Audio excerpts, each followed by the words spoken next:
Après 4 jours de foire exposition, l'heure est au démontage pour les membres du comité d'organisation. Depuis lundi, les mains s'activent sur le site du Grand Champ de Foire et l'heure est au bilan pour cette 66e édition. Un bilan plutôt satisfaisant pour Roland Buton puisque la nouvelle configuration des stands installés sur le Grand Champ de Foire a réjoui aussi bien les exposants que le public. C'est une bonne foire, hein. Donc il y a eu un temps idéal.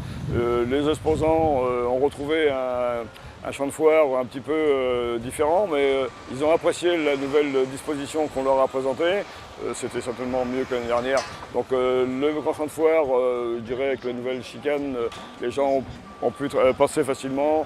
Les exposants ont vu du monde. Pas des journées, je dirais, très chargées, à part le 15 août, parce que c'est vrai que le 15 août a été une bonne journée. Et après, je dirais, on a eu du passage, je dirais, assez fluide, correct. Bon, non, je pense que l'ensemble de la foire, le bilan de la foire est positif.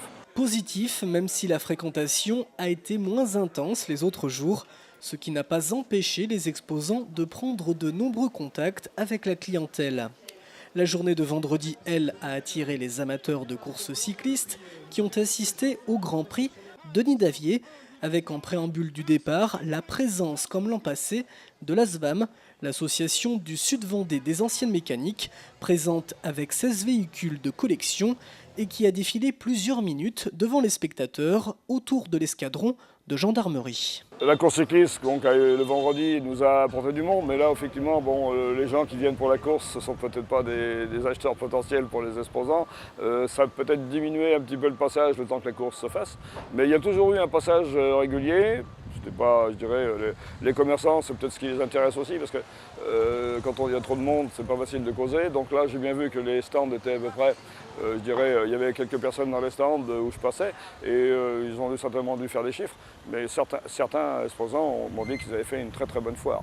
Autre temps fort, le dimanche, jour de clôture de la foire, la brocante vide-grenier rue Clémenceau et place du Petit Bout, ainsi que la deuxième bourse de pièces auto et moto de l'ASVAM qui s'est tenue avenue Wilson, avec l'exposition de véhicules de collection, mais aussi celle plus atypique, une sortie de grange agrémentée de 2 roues et de vieux outils.